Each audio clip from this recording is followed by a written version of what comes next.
All right, well, it is 12:31. I'm going to get started. I know that people are going to keep trickling in. Annette, I'm going to ask you to keep an eye on the waiting room to have everybody coming in. It's great to see everybody again. For those who were with us yesterday, to see you again. If you weren't, it's great to see you. I hope your first day and your start to ProCon today have been off to a good start, though. For many of you, if you didn't do the Mindful Motivator, this is the kickoff to day 2. So let me welcome you to day 2. For those who I have not had the pleasure of meeting, I'm Jen Mamlett, the Chief Development Officer at JCC Association.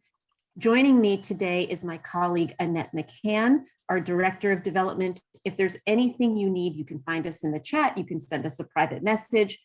If there's anything at all that you need during this session, I would like to remind you of a couple things, just as we did yesterday. One, that this session is being recorded. It would be great for those that are comfortable putting your faces on screen. It would be great to see everybody, just to feel like we're together in Orlando as we typically would be for ProCon. If you would prefer not to be on the recording, we certainly understand that, and you can certainly keep your camera off. I will also remind you that we have enabled the closed caption, which you can turn off if it's a distraction to you at the bottom of your screen. And for those that have not yet changed, if you would please change your name to include both at least your first name, if not your first and last, and your JCC or camp. And if you're comfortable sharing your personal pronouns, you can certainly do that too. But that way our guest speaker certainly knows who you are and where you're joining us from. Before I get to our guest speaker today, who I'm really excited to introduce and have with us today, I do also just want to remind everybody that it is with tremendous thanks to all of our sponsors of ProCon that we've been able to bring this conference to you at no cost. I hope yesterday you had the opportunity to pop in and check out our sponsors during our live virtual vendor hall. If you didn't, you will get an opportunity to do that again tomorrow. And I certainly hope that you and your colleagues at your JCC are taking advantage of that. But really, I want to dive in and get to the reason that we're here today. And I am very excited to welcome my good friend and colleague, David Phillips, the principal from Immersive First. Immersive First is a consulting firm that offers any number of services, David. It's sort of an endless list. Certainly fundraising solutions, organizational support, governance support, strategic guidance. And as you will soon find out, we are in great hands with David today. I'm not going to read his full bio. It is available on the SpotMe platform, and you can also connect with David there. He's going to share his contact information at the end. And like our speakers yesterday, I can assure you that his offer to be reached out to is genuine. I know he'd love to hear from you following up from this conversation if there's anything that he can do to be helpful. But you will soon see David is going to entertain us and engage us on a very important topic that will really help us move out of this year that has been so challenging for all of us as fundraisers, to get us out of the transactional mindset and really into a strategic mindset to ensure that our fundraising is strategic, it's relational, as we talked about in our session yesterday. But I'm so excited to turn things over. And David, the floor is now yours, my friend. Oh my gosh, that's extraordinarily brave of you, Jen. Thank you so much. And to all of you who I have not had the pleasure of meeting, thank you so much for joining us today. And most importantly, I want to thank Jen and Annette, consummate professionals who told me to wear a mask throughout the entire presentation because it would be better for the participants. But I'm going to, ignore that completely and just have to look at this, which just proves that anyone can fundraise. If you can fundraise with this face, you can fundraise. If you have questions, please put them in the chat room and we'll try to answer them. Or if they're really good questions and I don't know the answer, I will just pretend not to see them. Because I think that in all costs, avoidance is the best way to go. Jokes, by the way, are for my benefit only. If you enjoy them, good for you. But essentially, this is all I have left in life is jokes, because I live in Florida. So, and don't worry about copying anything, because the deck is going to be available. I'm going to start sharing my screen. Hang on one second. And let's see if we can make sure you can see this. Someone's going to give me a thumbs up if you can see it. Thank you so very much. And I'm going to put that there so I can see some of you. And we're going to get going. The goal number one today is to have you consider your approach. In the end, that's what it's about. Mine works for me. I'm assuming the majority of you are development professionals. And if you are, just raise your hand. Excellent. I just want to see if I had any power. I don't really mind whether you are or not. I just wanted to see what sort of power I had with the group. And I will just tell you a very quick story about development professionals to put us in our own place. When I worked for United Way in Allegheny County, I was on a airplane ride to a conference in Birmingham, Alabama. And the entire plane was full of development professionals. And the woman next to me was very anxious about flying. And we hit a piece of turbulent air. She grabbed my arm and she said, "Are we going to be okay?" And I said, "God knows, this is an entire flight of development people. God will have no problem taking the plane down," which I thought was really funny. She didn't seem to find it as funny as I did or as reassuring. And I've still got the nail marks in my arm from that. But the truth is, you play an essential role. You fuel the engines of the JCCs. Without development, very little is going to happen. So we want to consider that. We want to consider that role. And the number two goal for today is to recognize the opportunity afforded us today in fundraising. And I contend, based on the cover of our screen here, that this is the absolute best time to be raising money, and you may be able to disagree with me later. But what I want to do is give you a sense of what we're going to do today. And I just did discover this new laser pointer thing, which I'm rather enamored by. Ignore my laser thing, but we're going to do a few things today. We've got about 6 things I want to cover. We're going to get some essential information and make sure we're all on the same page. We're going to try and understand the lessons learned during this period of craziness, of plague, and how that applies to the future, right? I contend that we can shift the model. And if we can shift that model, what will it do from the lessons we've learned? And then a little bit about the art and science of fundraising. And we'll get into that a little bit. And then almost towards the end, we're going to get some strategy and hacks. Hacks, I thought, was related to having a bad cold, but apparently it's ideas for you. I'm so cool that I outwit myself with these words, but hacking apparently is about being cool and moving forward. And then finally, the next steps. What are the challenges that we face, and what are the challenges that we can overcome?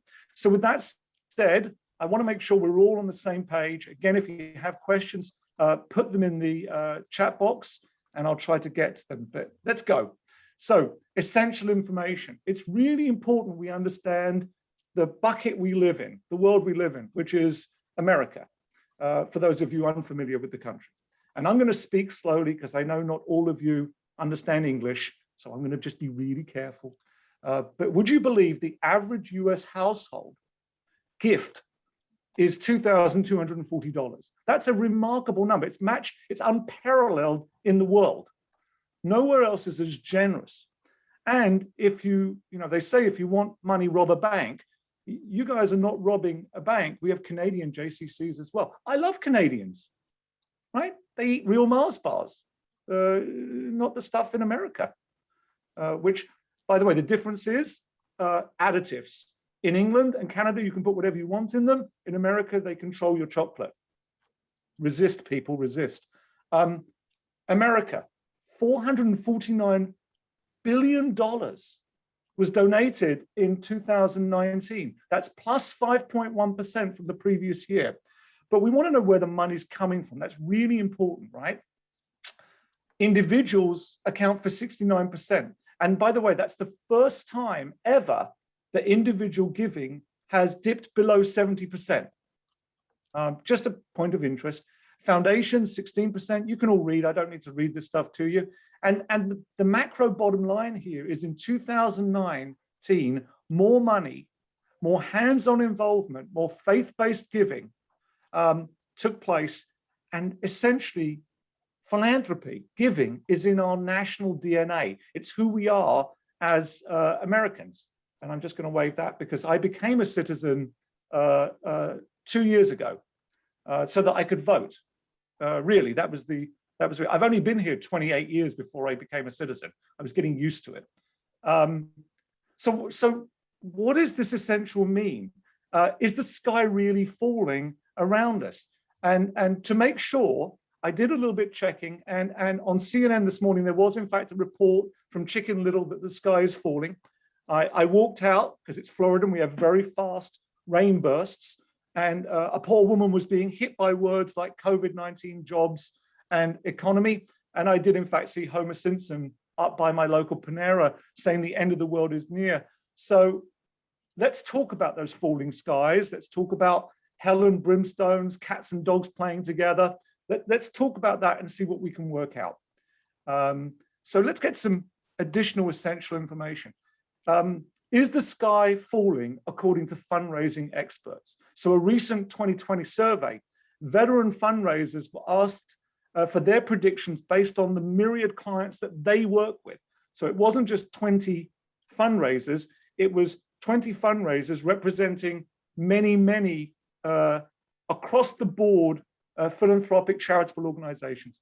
And 67% suggested organizations or clients would invest the same or more in fundraising over the next 3 years, right? That's a good thing. Only 5% indicated that there will be less money spent. And the implication is, even for someone who was never particularly good at math like me, is that's good, right? The implication is it's a great time to be a fundraiser. And in fact, again, I would advocate that this is the best time. And over the course of this presentation, we're going to try and explain how. I think I've got you till about 2 o'clock. Is that correct? Yep, till 2 o'clock, you poor people. And by the way, if any single one of you leaves, I will know. And I'm shallow enough to call you out. So just make sure we understand. Rick, I see you smiling. I know you're thinking of leaving. It's not going to happen, dude. You're going to stay exactly where you are. It appears that if board or senior managers recommend cutting development staff, we should think about that. So we'll talk about that in a second. And experts would suggest that anyone who wants to cut development right now, I think the technical term is that they're a numbnut. I think that's the technical term. But is the sky falling? So the question becomes, if you see these people coming through the doors of your JCC, the 4 horses of the apocalypse, then yes, at that point, you could probably say the sky is falling. Up until that moment, it is absolutely not falling. In fact, it's getting better. And the Lilly Family School of Philanthropy suggested there would be broad philanthropic growth over the next 2 years. And in fact, they anticipate a 4.1% increase in 2021. And are you ready for this? Drum roll, please. 5.7% in 2022. This is really important because that forecast gives us the ability to go to other people and say, no, we're going to be fine. And by the way, the sky is not falling. This is good news, okay? I want to give you some idea of what that means by sector, because I showed you where the money was coming from. I want to show you what that means by sector. So here's the giving sector predictions by percent. So the individuals, we're seeing that in 2021, it'll be plus 6%, and in 2022, another 4%. So over the course of 2 years, again, using all my fingers and toes, we're up about 10%, okay? Foundations, probably down 1% in 2021, which I'm not convinced is true, but I'm going to go with it for right now, but plus 9% in 22. Estates, a moment of silence for the state people. Okay, that's enough. They're up 1% and up 12% in 2022. Corporations are the really interesting thing. And I want you to think about corporations closely because we always think about sponsorships and all that stuff. The truth of the matter is, if you want money, rob a bank. If you want to fundraise, go for where the majority of the money is. And it is not in corporations. That doesn't mean we don't love them. And by the way, we don't love the sponsors of Procon. But there's a difference between philanthropy and sponsorship. Sponsorship is a transactional relationship where there's an expectation of something at the other end. no one is allowed to drink Pepsi during this entire pro-con period. It's the rule. If you look at the small print when you signed up, it says that, right? Only Coca-Cola products, all right? So there's a quid pro quo there. This forecast is absolutely critical. I mean, I love fundraising. I love the identification process. I love the hunt. I love the game of chess that comes with it. I love the closing and I love the celebration. I love building those long-term relationships. And I hope you feel the same way. That's what we're here to do. We're here to celebrate that, enjoy it again. And it's easier to raise money when you're energized, right? Going to a donor and saying, I really hope you're feeling good about what we're doing. And would you give us? That's just not energizing, right? Doesn't matter what you're raising money for. From the most wonderful thing to the saddest thing in the world, you've still got to be energized. And that's one of the things we're going to also talk about. So are we, my laser is, I'm like a cat. I can't stop looking at it. Are we in a crisis? So let's analyze what a crisis actually means. A crisis is a turning point in an acute situation. Check. Yeah, we've had that. It's a series of emotionally significant events. Yep, we've had that. It's an unstable situation with decisive change impending. And every time Tony Fauci comes on, we see a decisive change impending. So we qualify under that. I guess the question is, are we in crisis now, right this moment? So let's think about that. 2020 was a pivot. It was not lost necessarily, but it was not the same, okay? Many of you saw staffing reductions. Many of you saw budget revisions, and there's a sense of an unpredictable 2021-22, and many of you are exhausted, overwhelmed professionals who, by the way, have exhausted and overwhelmed board members who sit in your development committees. So if we define the crisis, I think it's fair to say we are still in some degree of crisis. However, stability is way more important than crisis. And donors want their gifts to have impact, and organizational stability reinforces gift safety and impact. So even during crisis, the brand of the JCC is what pulls you over towards the force and not the dark side. Okay, and I'm obsessed by Star Wars. I really am. So you'll have to put up with that. So as we look at this, what we also know is there's some lessons that we've learned from being in a period of crisis. And they are as follows. There were basically two options. And if you think back to the last big crisis, they call them Great Depressions and all this. I don't understand why they call them great. Wouldn't it be like miserable depression?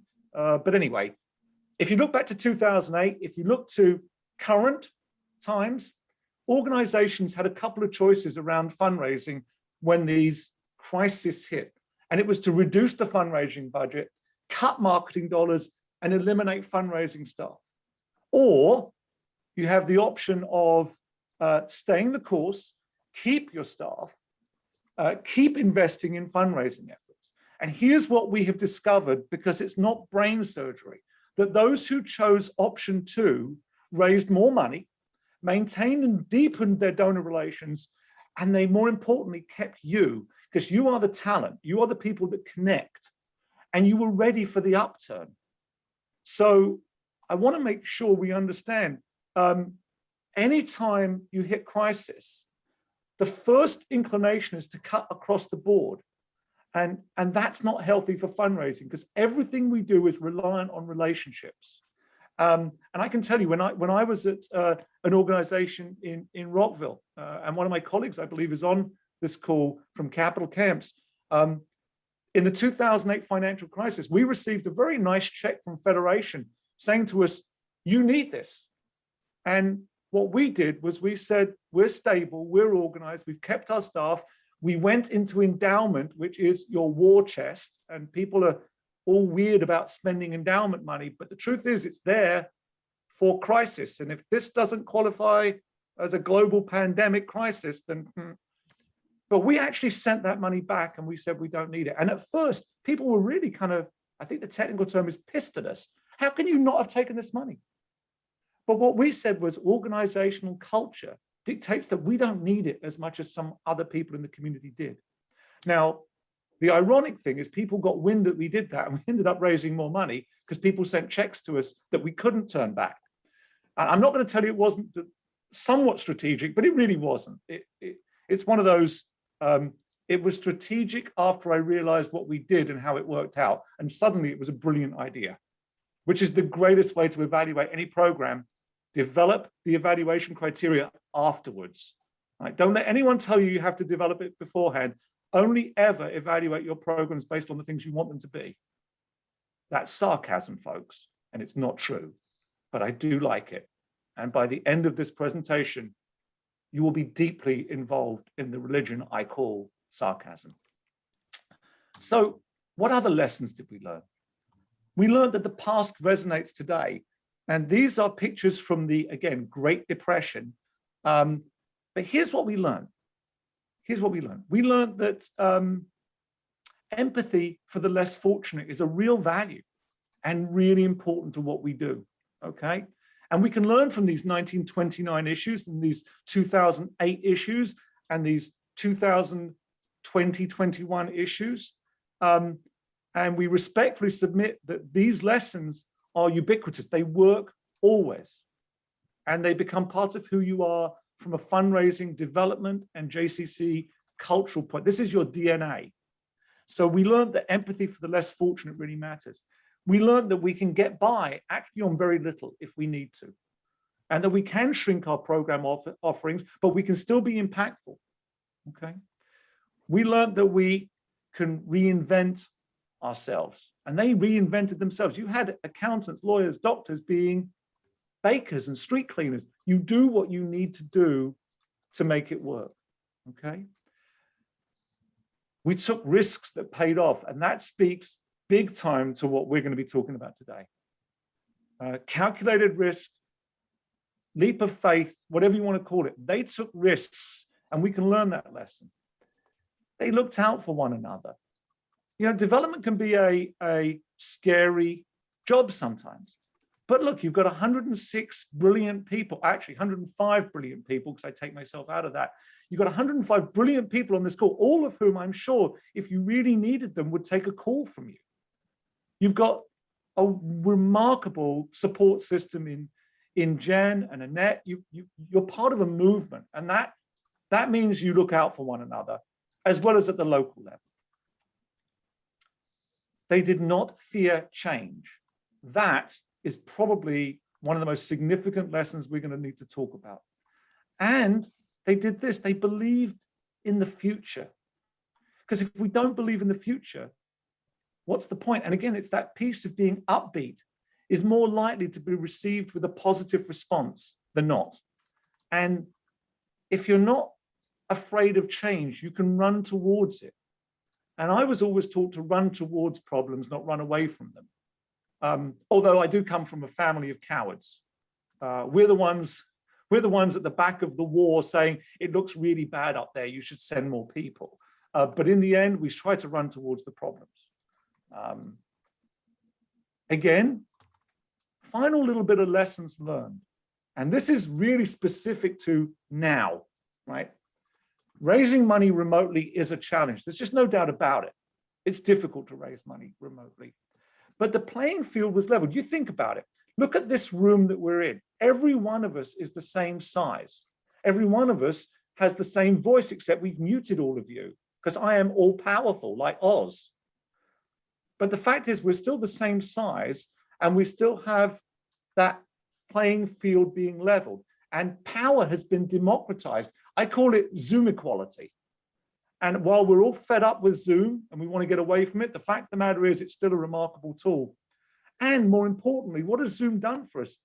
It's provided a sense of vulnerability, not just because of this pandemic, but we've opened our homes and our lives to each other. I know that Jen is a concert pianist because of the piano next to her, for example.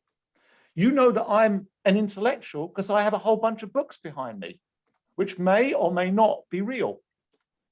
I'll leave that one to you. But the fact of the matter is, we've got a window into people's lives. And that's really important when it comes to fundraising, because we take those little clues and we translate them into information. And information is what drives decision-making. We've seen a shift in donor methodology, especially in the foundation world, where we've seen speed, fewer conditions, and collaboration happening like we've never seen before. And what did that equal? That equals relationships, which I say first deliberately, and then dollars. Okay, the Council on Foundation reports that 750 foundations have signed a pledge to streamline grant-making processes, and they're already creating subcommittees and subcommittees to discuss the issue. And there's going to be a paper on it and a conference, and at some point, those 750 foundations are going to step forward and decide that they need to take a step back. But right now, 750, bless them, have said they're going to streamline the grant-making process. That is a huge step, huge, okay? We've seen desperate needs percolating operational support. When you went to people and said, look, if we don't have this, we won't be able to do that. If we don't have some money, we won't be able to feed these people who are stuck at home or whatever it might be. People step forward in a way that we've not seen them before. Trust has been developed. These are the lessons we really want to internalize.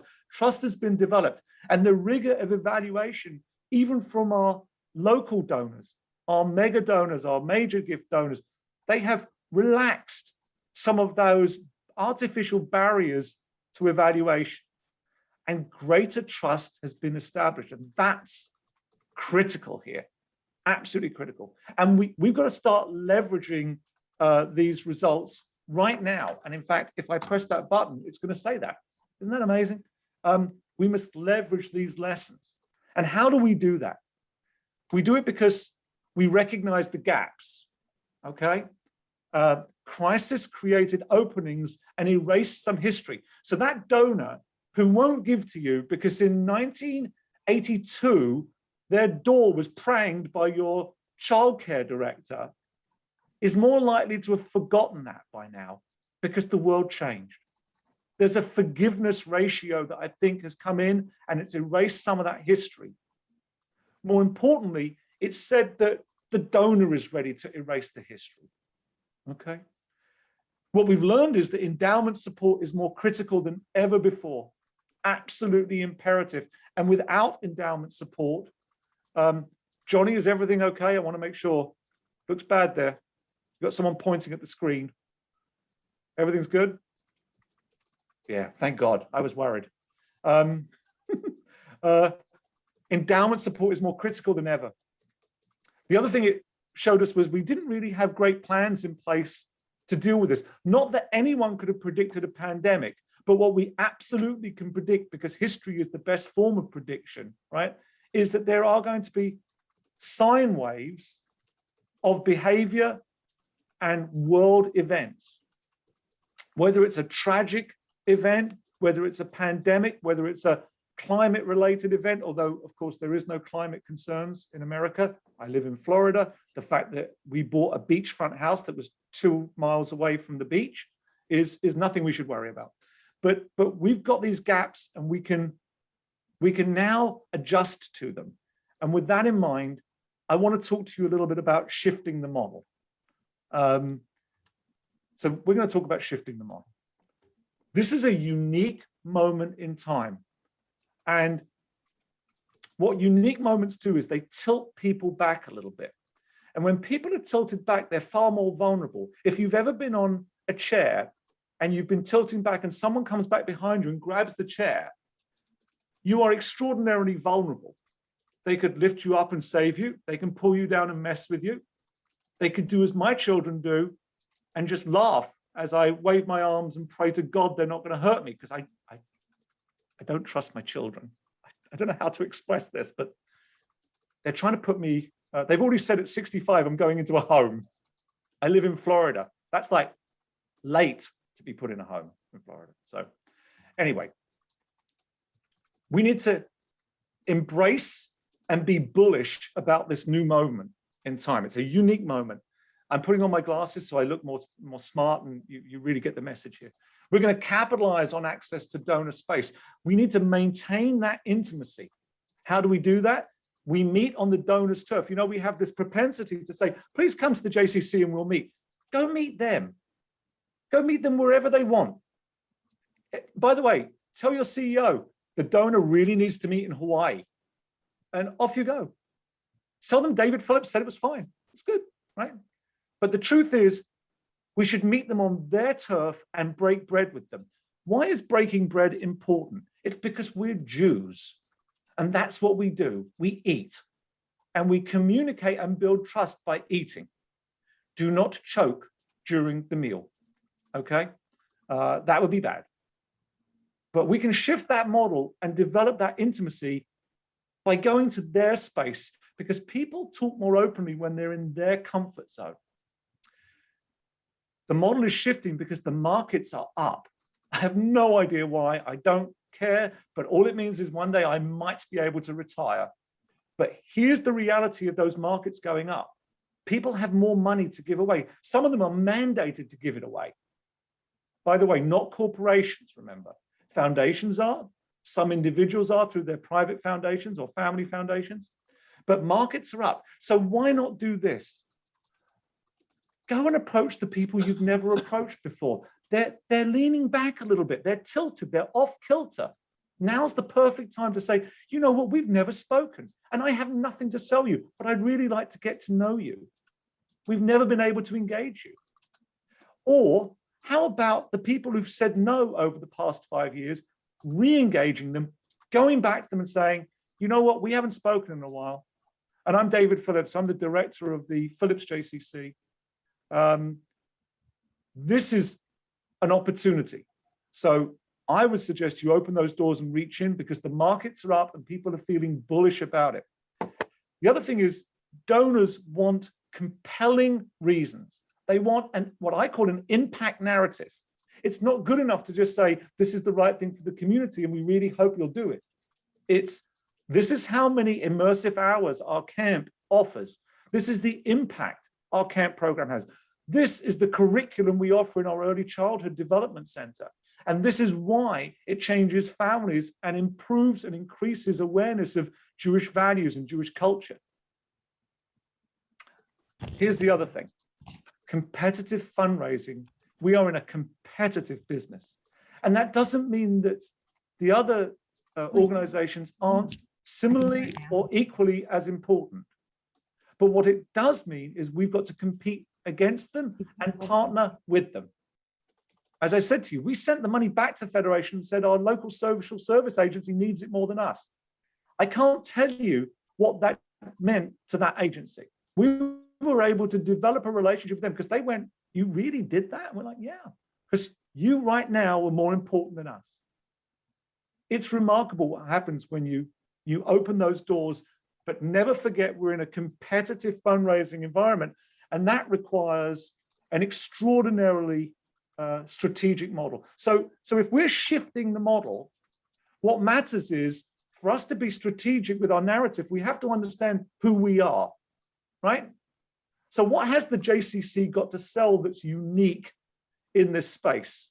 Okay, Emily, you stay warm. I don't want you getting chilly down there, okay? You're in Albuquerque. Hold on, Albuquerque. Oh my God, do you cook crack in a mobile home? Isn't that where Breaking Bad was made? Yeah, you're selling it. I know you are. That could be a great fundraiser, by the way. Don't dismiss it immediately. Shifting the model, what does that look like? So you have X years of program and critical services to X thousands of people. That's a remarkable competitive advantage. You have executive leadership continuity, I hope. And even if you don't, you will say you will, because not everyone leaves in one go. And you have a talented frontline staff. That is a competitive advantage. You have a fiduciary governance with depth and commitment. JCCs do governance and board members typically better than pretty much any other organization. In fact, the JCC is the breeding ground for leadership for other organizations. We can leverage that. How many of your board members have gone on to lead other organizations over the last 20 years? How many of them have become more philanthropic? If you can demonstrate that narrative, this is a competitive advantage. You have facility and assets in place. You have products that have demonstrated impact. You have a reputation that is intact and brand has improved, hopefully. Okay. The one thing crisis does is it gives us an opportunity to step forward. And I tell, when I'm doing these sessions for folks and we're talking about this, I say to them, you know, you only have one moment in time to step to the front and help problem solve, because you're a community organization. If you don't do that, you're kind of not forgiven. So one of the things, like, you know, I work with camps, and if a family discovers that a member of the family, the mother or the father, has cancer, and it's 2 weeks before camp and your camp is sold out, you find a bed for that kid and you don't worry about the money, because that's who we are. Our reputation and our brand is way more important than our money. Okay. What else do we have? We have a proven ability to adapt and respond rapidly. And you've just all been doing that. That is a remarkable advantage. We have year-round capacity. We're not doing this for 2 months a year. We're doing it all year round. And we have a trusted reputation. And I can't help myself with Star Wars. JCCs is a stable force. The force is with you. It runs strong in your lives. I was going to do the whole Luke, I am your father thing, but I'm just going to leave that for right now. I can see my humor is not going down well with the majority of you, so I'm just going to tone it back. That's also sarcasm. I have no intention of toning it back, right? None. This is really important, that you understand these elements that you've done better and that you can sell. So the thing is, we have all the right ingredients. And I sometimes feel we're searching for the recipe, which is kind of backwards, right? So let's explore the recipe first, and then I want you to apply the ingredients later. So I've probably just messed myself up by doing it this way, but I like that. I like tilting us back a little bit. So where do we go? We've got two different ways that we interact as fundraisers, and actually as JCCs in general. We've got a transactional methodology and a strategic methodology. You're not going to be surprised to know that I'm advocating that we go towards the strategic and not the transactional, because here's the difference, right? Transactional is a focus on wants. I want this. I want Katie Couric to respond to my emails that I've been sending for 20 years. I want her to ignore the court order that was put out against me. Dollar amounts matter most is not a great fundraising thing. It's a transactional fundraising approach. Modest donor connection is transactional because the donor isn't central to the gift. The gift is central to the gift because the dollar amount matters most. Transactional is unpredictable in crisis, right? And it's one-dimensional and typically near-term. Strategic, would you believe, is a walk in the park. It's Chelsea winning the Premier League. It's Manchester United being relegated from the Premier League. It's all of those good things. But it is a focus on needs, not wants, okay? It's the utility and impact of dollars that matters most. It's ongoing donor connection. It's deep and long-lasting because it's strategic. And it comes with risk-reward ratios, which I've been practicing for 2 days, so I don't screw up saying it. Risk-reward ratios. If you're transactional, here's the risk ratio, here's the reward ratio, and here's a figure 8 with a laser pointer. On the risk ratio, it's relatively low risk to be a transactional fundraiser. And the reward kind of follows it. It's relatively low. It's kind of, I call it benign fundraising. It's nice, but you know, it's not going to explode or excite anybody. Strategic fundraising is as follows. There is no doubt it is a higher risk. And depending upon your supervisor, and by the way, that's for you to manage your supervisor if you're a fundraiser. We manage CEOs and tell them what to do. They just happen to be our supervisors, okay? The risk is clearly higher. It's somewhere in the middle, okay? Depending upon how you do it, it might be somewhere here, but that's okay. Because look at where the reward takes you. The reward takes you much higher when you are strategic. If the glass is always half empty, then stick with transactional. If that's how you view the world, right? Competitive fundraising is going to overtake you, but that's fine. You will be comfortable. To me, strategic means the glass is half full. Your thirst is going to be quenched if it's half full. The risk reward of being strategic is clear and it works. And let me give you an example from my younger Major Gifts fundraising days, again in Pittsburgh. There was a company called Four Systems, which were the names of the four founding people. And they were three college students at the time and a professor. And they developed something called asynchronous transfer modality, which I'm sure all of you know. But essentially, that's the tool that moves things through the internet. And the Navy put out a contract. These guys won the contract, but the Navy were not willing to pay $1 billion up front. So they said, whoever creates the product, they get to keep the technology. So overnight, these three students and a professor became very, very wealthy, millionaires. And Pittsburgh went into a frenzy trying to find these people because no one knew who the hell they were.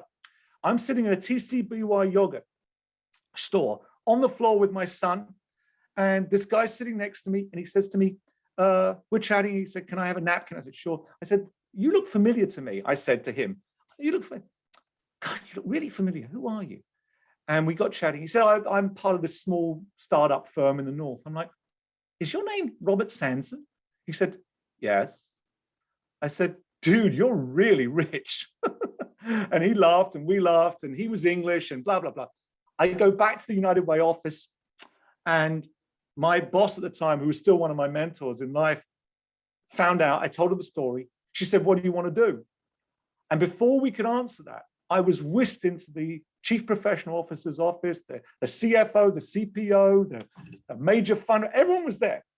And they all wanted to know what we were going to do. And they all had these brilliant ideas. And Joyce, my boss, said, all of you shut up. We've been hunting these people for 2 years.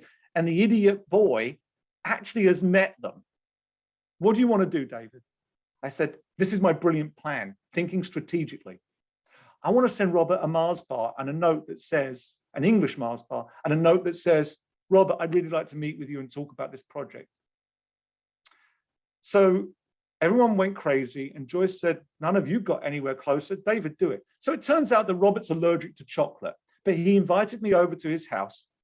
And it resulted in a relationship that ended up in $1 million gift to the Early Childhood Initiative and access to them for an annual campaign, which I believe is still going on and has raised millions of dollars. And it's because there was a strategy. Joyce and I sat down and had a strategy as to how to do this. That gift came in after 8 months of work. And Robert said, you only want my money. And I said, no, dude, it's not the only thing I want. Because that was truthful and it was strategic. So I just like telling the story. It makes me feel good.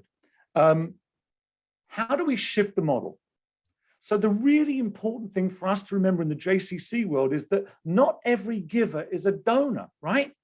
Givers respond to a need or offer, and they're typically episodic. They're transactional in nature.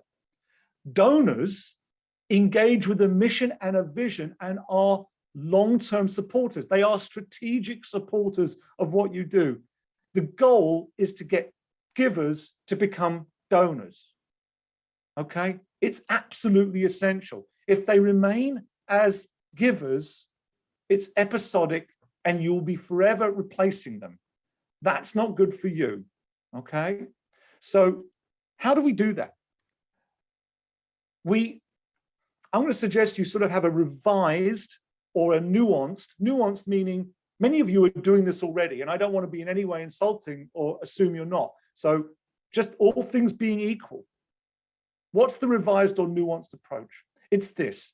It's that you have a team need identification. Instead of a single employee coming to you saying, oh, Ruth Wallace, Ruth in Milwaukee, put down Laverne and Shirley's beer, and because that's where it was made, wasn't it? Milwaukee? Yeah, something like that. put that beer down and get me money for hula hoops for the rec department. Well, that's nice, but that's now a transactional relationship, right? They've said to you, get this, and you say, okay. No, we're going to need a team need identification. Are hula hoops in the rec department really the end of the story? Is there a bigger story here? What's the mission and vision focus for that? How does it meet our mission and vision? Does it meet that bar before we go ahead and do it? Is there an impactful narrative? Why are we doing this? And what will it do? What are the measures? As much as I joked about the evaluation always being easier after the event, that's something we fall into and we shouldn't. Donors should know upfront what the expectation of impact is going to be. And that's why an impactful narrative is really important. In terms of relationship, can we look at the giver and say, what's the hot button for this person? What do they love? What's going to make them gravitate towards us, right? And what's the donor identification funnel?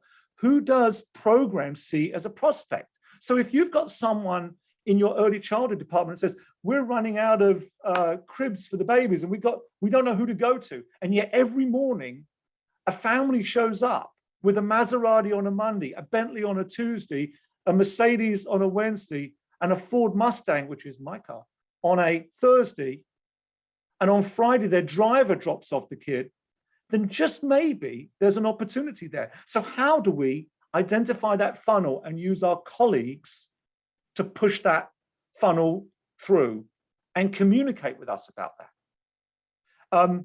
What's the ongoing unfiltered intel?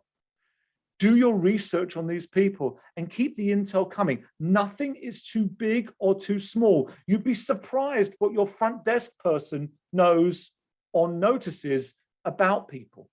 You'd be surprised what happens at a theater event that you don't go to or your manager, because you can't. There's only so many things you can do. But these people were crying over the theater production. It matters to them, it touched them. So where's that funnel? Honest evaluation. Ensure donors are going to get that open feedback. And if you're failing, then you've got to say so. And how you're going to fix it. And they will respect you more, because that's a strategic, nuanced approach to fundraising. Okay? We're going to talk about the necessary resources. So I'm making it sound as though you can do all this and it's no big deal, right? You need certain resources, which we'll get to. What does the donor want? The donor wants a worthwhile project. They want it to overlap with their interests. You know this stuff. They want honest feedback. So if you're doing honest evaluation, they want the honest feedback. They want ongoing communication, which, by the way, how much is too much and how much is too little? Ask them, because that's like respectful and honest. They want a hands-on opportunity. More so than ever before, donors want to touch, feel, and experience their philanthropy. Sometimes that's possible, but sometimes it's inappropriate.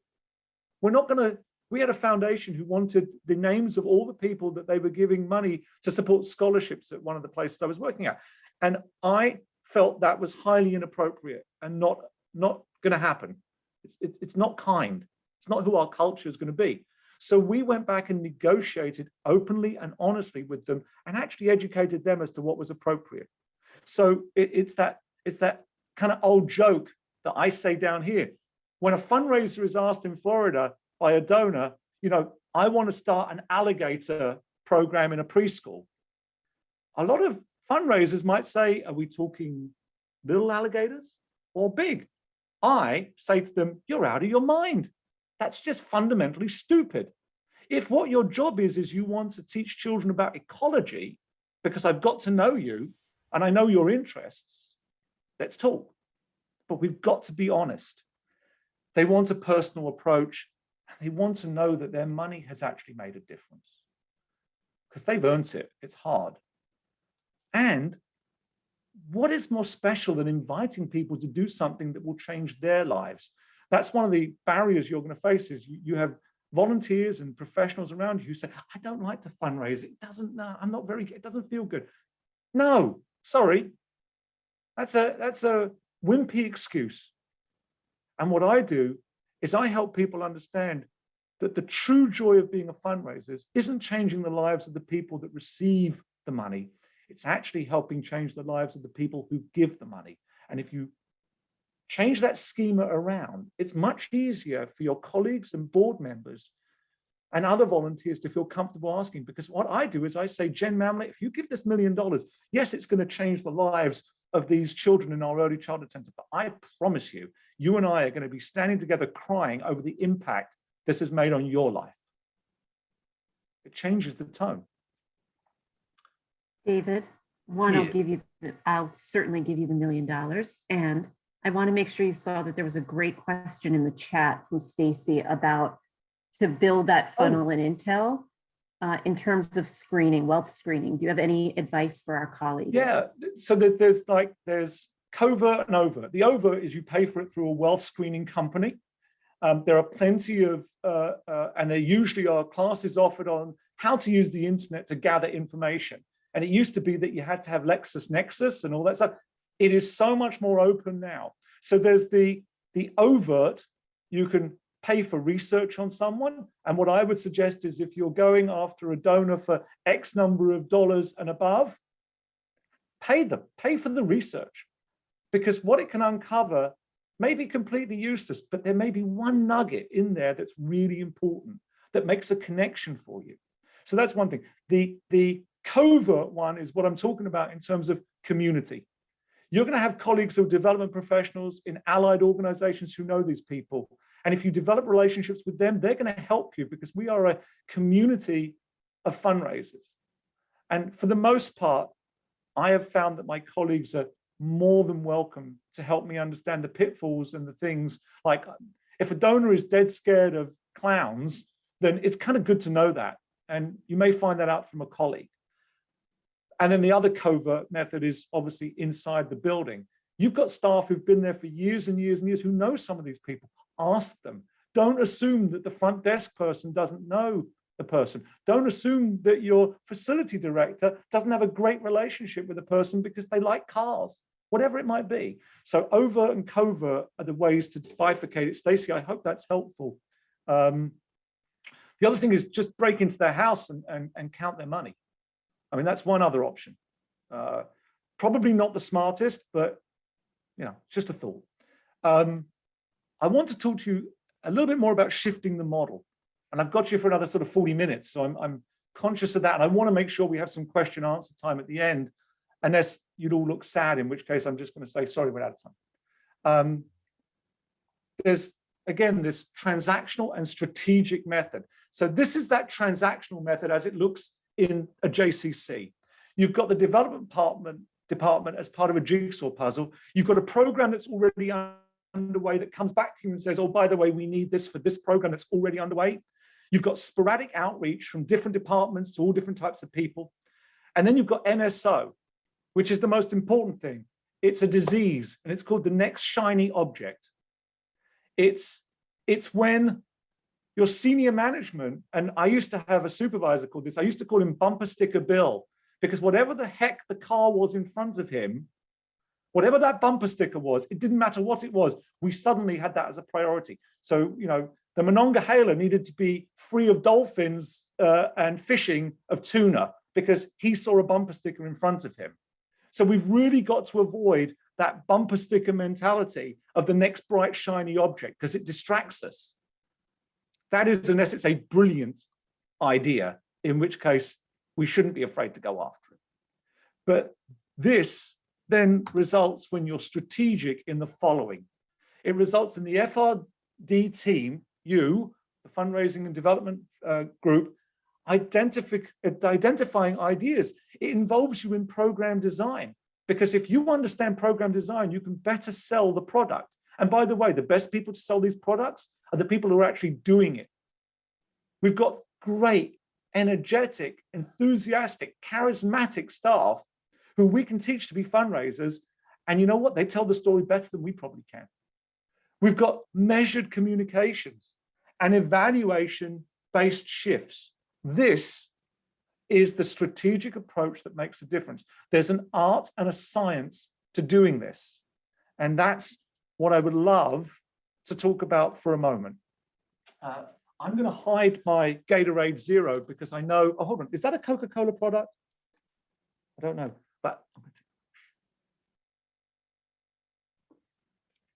oh, it tasted horrible, so it can't be a Coca-Cola product. We've got art and we've got science, okay? And these are really important concepts, which you all probably understand already, but it's so important that your staff understand them if we're going to move from transactional to strategic. And I want to explore it for a second. So art is a micro level piece of work, okay? And art, the art of fundraising is a time investment, right? And typically you're doing it with your higher level donors. It's a smaller group of people. It's your major gift donors. It may be your board members. It may be those community gods, for want of a better term. But those are your art, and it's your top donors, and it's all about relationships. And science helps you, and we'll get to that in a second. Science is the macro part of the world we live in. It does not require executive level talent. It doesn't require you to have ongoing daily interactions with folks. But because it's science, and we believe in science these days, thank God, it appears personal, okay? And all donors can be impacted by science. And I say nearly because, be clear, the people who are on your art side are not going to get the same things as the people on your science side. Because when you're sending out an email that says, this is all the great stuff we're doing in our early childhood department, you're pulling the names of the people who are on your art side, and you're sending them the same thing, but you're putting a note on the top that says, this is what the other people are getting. And I just want to make sure you understand how special you are, and that's why I'm putting this note on there. Don't actually write that, but that's the intent. You're sending them a special note that makes them remember where they are in this place. There's a confluence of factors that takes place when you're doing this, and it's here. You still need the resources to execute this. You absolutely need the planning time to do this, and you absolutely need a full-on commitment, not just from you. I'm not worried about your commitment. You guys are committed. There's 108 of you doing this at 1:28 in the afternoon. You're committed, or you should be committed. I'm not sure which one it is, but you are committed. The commitment has to be from those above you and from the board. And if it's not there, we need to work on getting it there. You can't do it without the resources. You can't do it with an old database. You can't do it with a computer that breaks down half the time and doesn't allow you to go on the road and look up information at Panera, or any other kosher establishment you choose to go to. It's what I think his name was Mr. Jagger said. You can't always get what you want. You've got to get what you need, okay? So whether it's staff, software, leadership support, you need that stuff. The planning time is essential because you must have latitude to plan and to think and to strategize. You can't develop a moves management process without time to think, okay? Full-on commitment that you're not tiptoeing into this. It's not in or out. It's not the hokey pokey. You are all in, and you have to bring along those people and get them all in. And by the way, no one cares if you raise the money. Everyone cares when you don't. Okay, that was my favorite t-shirt. I wore it at home as I took long showers and cried. Okay, that's the reality. And if you need support, strategy, ask for help. That's the benefit of the system you're currently in. So as we plow through art and science, and we're really doing very, very well. I'm having the time of my life. I know you are too. I can see it on your faces. What did the t-shirt say? The t-shirt said, hold on. What did I say the t-shirt said? Oh yeah, no one cares if you raise money. Everyone cares if you don't. Okay, Aaron? And you can probably get those t-shirts made up, and Jen will send everyone a t-shirt like that. I'm sure she's going to send them to everybody. So what is the art and science approach? The approach is critical, and it doesn't matter whether it's art or science, okay? This is sort of the mantra I go by, and I hope it resonates with you. And that is authentic fundraising has been the basis of any success I've had. I'm me. I don't change. One of the reasons I think Jen was really scared and has someone standing next to me with a taser is because I am who I am. And I don't change that. I want to be who I am. I'm comfortable with it. My psychologist, my psychiatrist, all the drugs I take, every single one of them reinforces I am who I am. And I encourage you to think about authentic fundraising as a means of raising more money. I have hugged the toughest of donors, and I've told them when we've screwed up. It's that alligator pond issue. I won't be involved in something that isn't truthful and on the right side of culture, because anytime money beats culture, we're lost. And you are the vanguards of that piece of work. You are the vanguards against taking the money against culture. It's probably, I think, the most significant role you play in a JCC, because it is. Anyway, be truthful and transparent. Be committed to the mission.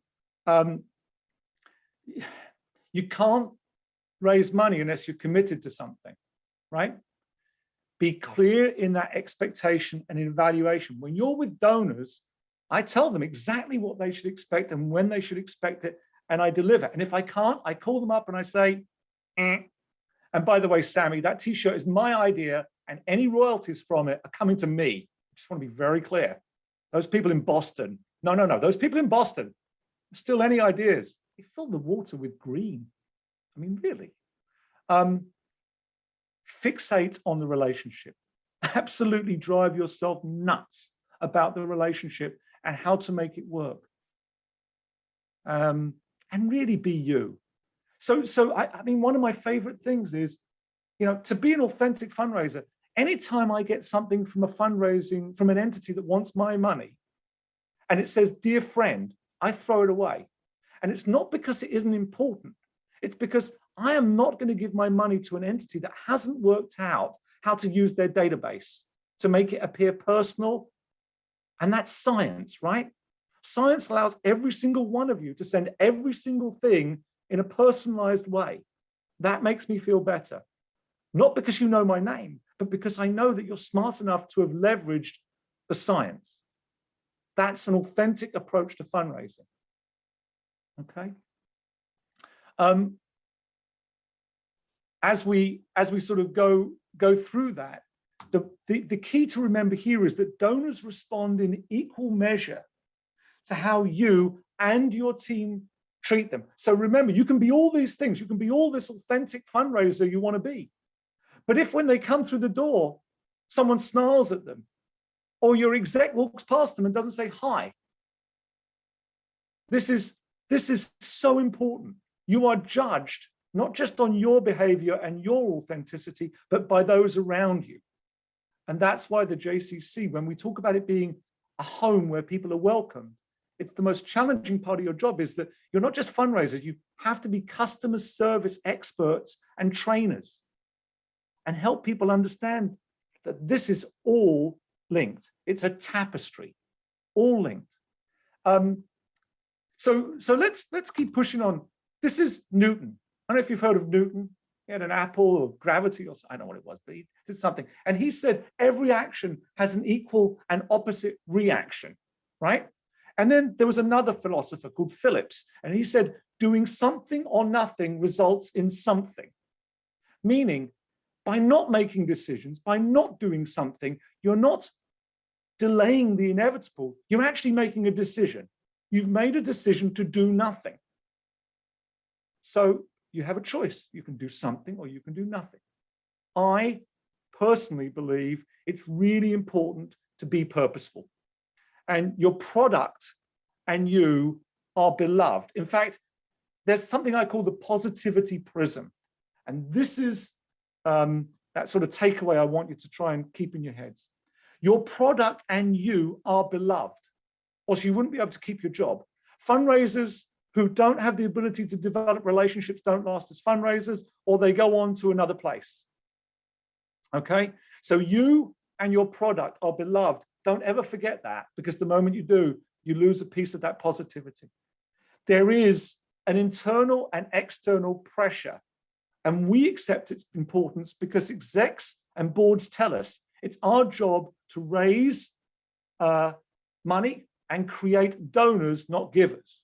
So there is an internal and external pressure. I think of it as positive. I respond to that positivity. I respond to that pressure. And you have little choice, right? Because your JCCs need the money. We're in an interesting, some would say devastating period of funding challenges. I think it's a positive opportunity, the best time, because there is so much money out there. Oh my gosh. And people have changed their perspective. Remember what I said, their prism has changed. So that fundraising perspective is really, really important. And I want to talk to you about, who are you as a fundraiser, right? Are you a puppy or are you a bear? And by the way, the puppy on the left is my puppy. His name's Murray. He is easily my favorite child. I would happily sell my 26-year-old son, 22-year-old daughter to keep the puppy. Actually, I might have done, I can't remember. Anyway, on the right is a bear. That is not one of our animals at home. You can be either one of those two and be an effective fundraiser. By the way, you can be Superman, or you can need Miralax just to speak to a donor or a colleague. That's okay too. And I will tell you that the one on the left is my 25-year-old son when he was at the Purim Carnival at the JCC in Charlotte, where I worked. And he really thought he was Superman. He really did. Throwing himself out of the upstairs window, a little bit too far, but it's okay. He's fine. You can also be a sports car or a slower car. That's fine too. And by the way, neither of those are mine. I wouldn't drive those.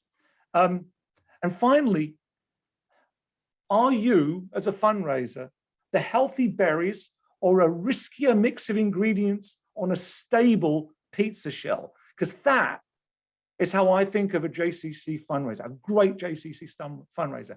You can have all these different ingredients that are coming to you, but in the end, you are sitting on a really stable shell. And by the way, I'm lactose intolerant, like every other Jew in the world. So this would not be a good idea to do. But I just wanted to give you the concept. My point is to discover who you are and embrace it. Be authentic. You may have ascribed yourself a good or a bad series of images. Move past them. Just as donors are going to ascribe characteristics and personality to all that you do. So the thing is, if you're authentic, you don't have to worry about it. It's just who you are. I embrace every one of these images because they describe me. And I'd encourage you to sit down and create your own wall of authenticity at some point and study it and be true and clear and be honest and open about it. Because the more honest and open you are, the easier those strategic relationships are. They move past transactional. If you supervise someone, have them do their own one. It's a fun exercise. Nothing bad comes from it, usually. As we sort of push forward, I also want you to consider the importance of donor lifetime value. It's essential for your team members and volunteers to understand this value proposition. And this is, look, I don't like math. It took me 2 years to do, thanks Annette, it took me 2 years to do like intro math for dummies. And even then I couldn't do it. I had to borrow other people's fingers. It was shameful. But if you take this calculation, which you will, it works. And what it basically says is you can shift the perspective and reinforce strategic versus transactional. Because transactional is the one on the left, strategic is one on the right. And the only difference between these is look at the number of years of giving. So a donor lifetime value is $1,500 for someone who gives you $500 for 2 years, right? If you have an average gift amount of 500 and you get 300 gifts from 200 donors, because this is the calculation here. Average donor lifespan times average gift amount times total donors divided by total number of donations divided by total number of donors. And suddenly you've got this statistic that will blow people away, because what you're realizing is by not investing the resources and having people only be givers for a couple of years versus donors for 6 years, their lifetime value goes from $1,500 to $4,500. Okay? Getting the first gift is not usually the challenge that most fundraisers face. The real challenge is what happens to the second, third, fourth, fifth, sixth gift. That's really where the money is. And how valuable are donors at all levels to your JCC? The same holds true for someone who's giving you $50 a year. Do you want $100 because they give you twice? Or do you want $500 because you've stayed with them for 5 or 6 years? This formula is so important. The formula is available on the deck. You're going to see the deck. You can look it up online. But go digging in your data. And what you will find is all this information. And it's a great benchmark for measurement year after year. Because what you'll see is your DLV, because if we don't have an acronym for it, then we're in trouble, right? We're Jews. Your DLV will go up. As your DLV goes up, you'll be able to explain better to your board and your executive leadership why you need the resources, why you need the planning time, why you need assistance. Strategy and hacks. This is exciting stuff, folks. I think this is the meat of the meal. I call them big, hairy, audacious goals. And it's a compelling long-term goal that's intriguing enough to inspire action. And I want you to shift the paradigm. The whole point of this time together is that you contemplate where we are, what we can do, what the lessons have been learned, and then we put it actually into action, because action is what matters in the end. And so here are 3 examples of a big, hairy, audacious goal. Just like Kennedy said, we're going to put a man on the moon. You can do the same thing. You can have a BHAG or a BHAG, and you can create your own example. So here's 3 examples of, I think, what would be a big, hairy, audacious goal for you to consider. Increase retention rate from 40 to 60%, which, by the way, impacts your DLV. Sorry, DVL, donor living man. Yeah, one of those 2. Increase giving years by 50%. Go from 3 years to 6 years. That's what we're going to do. We're going to put a marker out there and say, this is what we're going to do. Double your definition of a major gift. If currently your major gift is, say, $10,000, let's think what a $20,000 definition of a major gift would look like. If your major gift is 100,000, perhaps it should become 200,000. Even I can do that math.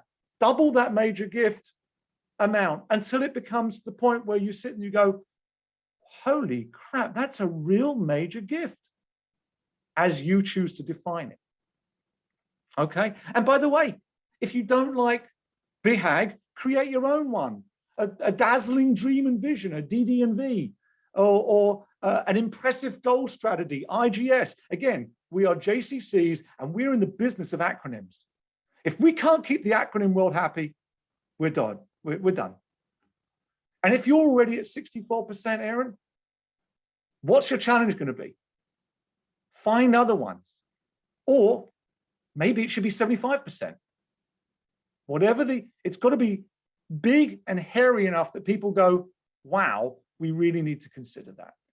So with that said, you've got a strategy. Involve others in the design and the strategy so there's buy-in. You saying it on your own is nice, but really it needs other people to buy in as well. Be realistically relentless. My old boss said I could talk a dog off a meat truck, which I think was something nice. I'm not sure, but I was relentless. The only thing that stops me going after a donor literally is a court order. In fundraising, in fact, is the only place where no doesn't mean no. Everywhere else it should. To me, no means the fun is just beginning. right? Court orders, maybe. Federal sheriff, that's bad, right? That's really bad. Be realistically and be multidimensional. Don't necessarily rely on one measure. Think a little bit more globally about how that would look. So I'm going to take us through the last few minutes and give you some ideas as to where I think we need to be. And Aaron, I'm thrilled that you're wearing tie-dye, dude. That's the way to go. Camp. That's what I like to see. Keep calm and raise money is what the Queen said. She's a bit busy right now. Let's have a moment. Okay, we move on. Keep calm and plan. And by the way, if it's not in writing, it's not real. If you can't articulate it into a document, then it just doesn't exist and it will be forgotten. Seek team and leadership buy-in, engagement and ideas. Critical because you are in a community setting, in a place that's considered a home. And people in homes are family, and family talks. Talk to your family. Talk to your leadership. Reach out to major donors, which is art, and talk to them, but not about dollars. And don't make assumptions that they don't want to talk to you. Okay? Reach out to all donors using science. Again, no friend emails. I will come and find you if I discover you've been using friend emails. And talk, but again, not about dollars. Something we don't do as professionals enough. We don't celebrate successes openly and often. When a team wins a basketball tournament, we're letting off cannons, right? When the development department raises $25,000, $100,000, $1 million, how do you celebrate it other than saying we did it? Celebrate with your team. Celebrate with the people that helped you. Take them out for a meal. Go crazy and celebrate that success, because that's how you build team.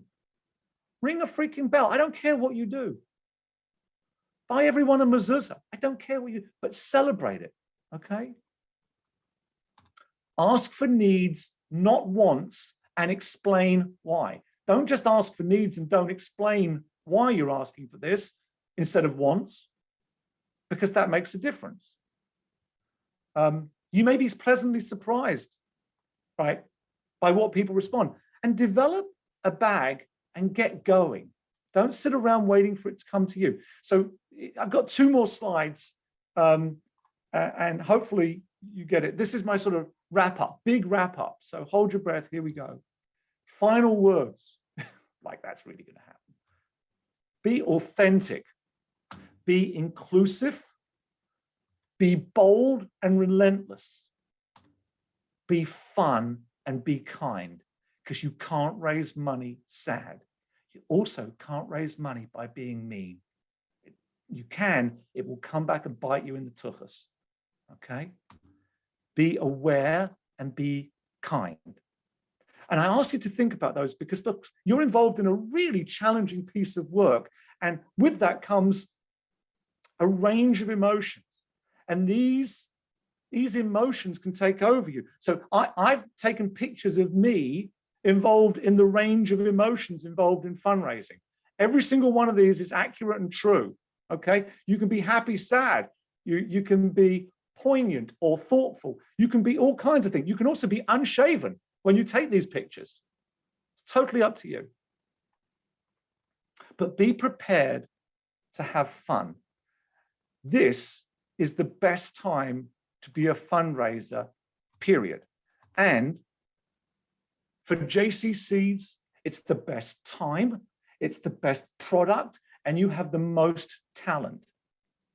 And that, my friends, is where we go to the last slide, which is to open this up for questions, comments. If you have nothing nice to say, oh, hold on, then you can still say it. I would just be mean to you, okay? But comments, and then what I want to do is just sort of walk us through these little questions here, which is what excites you about the job? And these aren't things you need to answer now. You can answer these to yourself because they'll help you. But what do you need to get it done? And how, and I'm asking this on behalf of Jen and Annette, how can we help? What could we do? Could we do cohort support? Could we do tabletop exercises locally or regionally when the plague's over, and come in and actually do a real live time exercise around development? There you go. So I'm going to be quiet now. I am going to make sure that you know that that's my information, because I'm shallow and I'm a consultant. And if you want to, through the iSpot program, you can connect with me, send me your business card, the Spot Me web interface, I think it's called. You can do that, or you can just contact me. I promise you, don't worry about money, don't worry about gigs.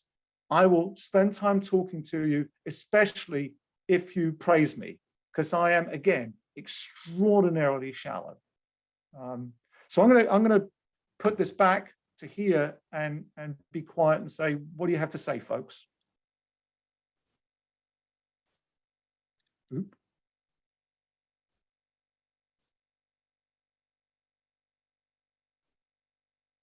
I'm just looking at the questions. Excited by what is the best way to continue to engage and retain donors who stepped up this year but do not typically give?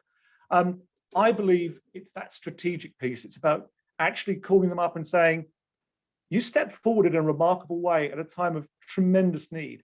And that's not something, and again, these are my words, they're not your words. That was an amazing thing you did. We actually don't really have much of a relationship. I'd love to speak to you and discover a little bit more about you. And if they say, yeah, you just want more money, again, me, I would say, yeah, but that's not the most important thing to me right now. The most important thing is I really would like to know you. I'd really like to understand you. And by the way, you've got to mean that or don't say it. Okay. I hope that helps. What's the best way to, oh, that's the same question. Thank you.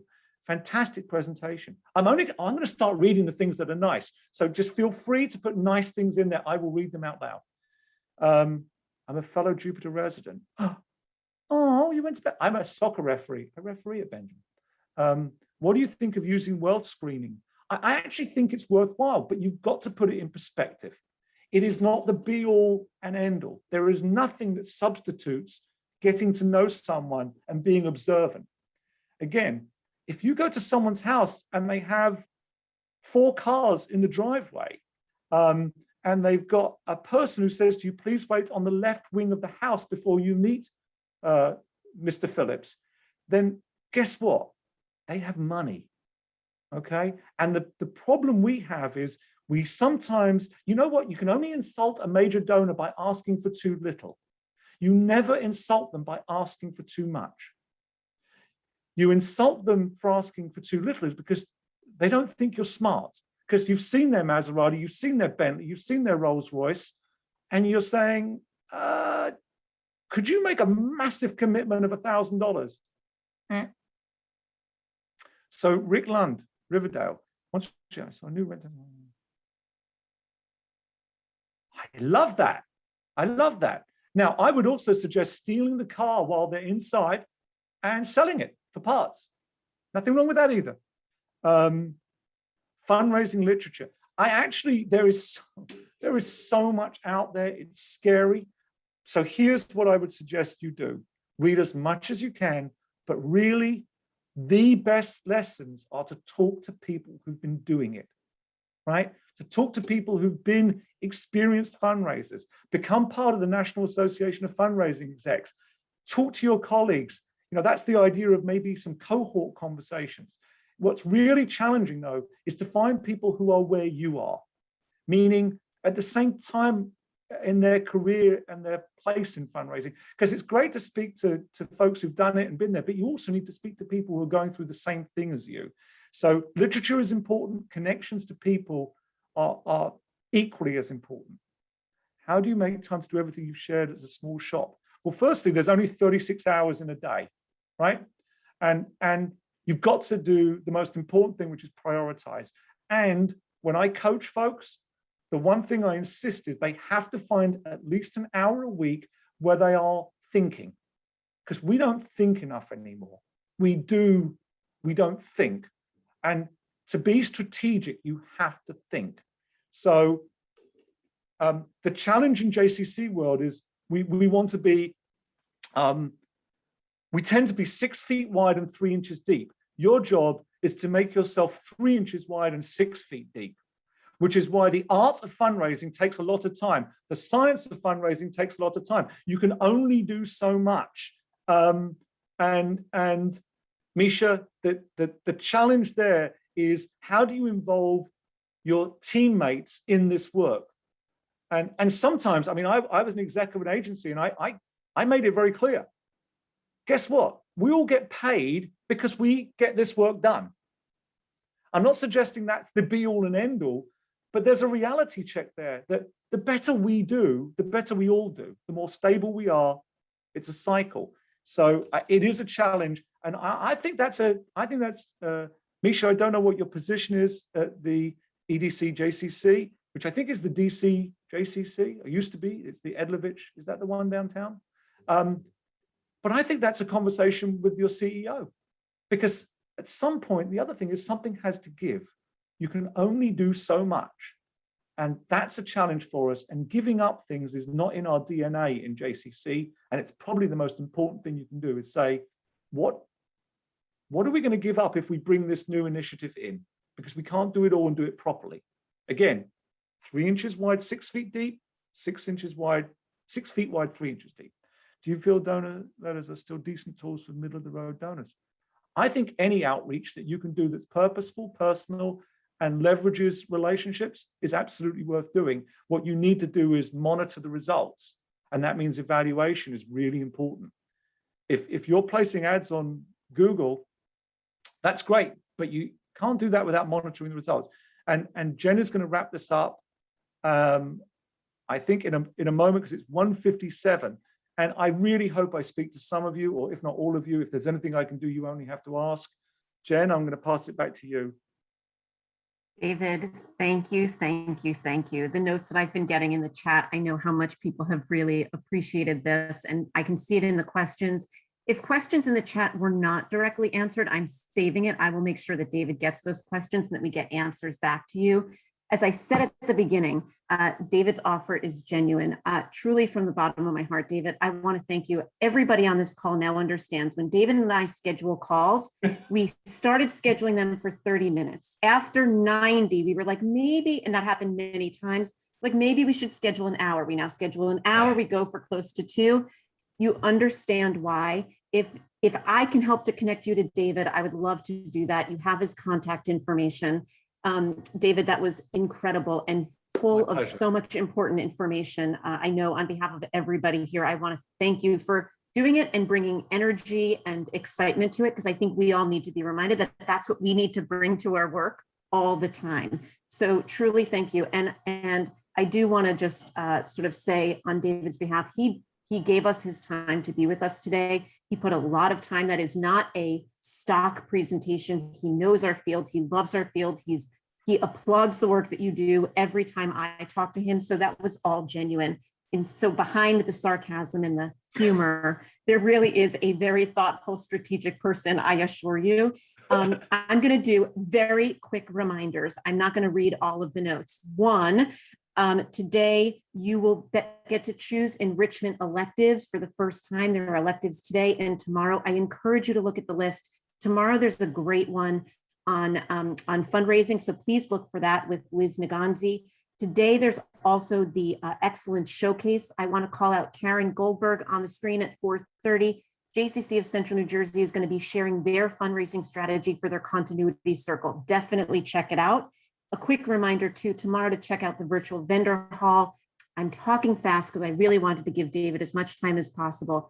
Thank you for being together with us. This is the last time during ProCon that this peer community will meet. Please reach out to me and Annette. If there are other topics you want to continue, you want to keep learning with David, I'm going to offer him up again. Please reach out and let us know how we can be helpful, one-on-one or obviously coming all together as a group. Enjoy the rest of ProCon. Reach out if you need anything. Thank you and have a great rest of your day.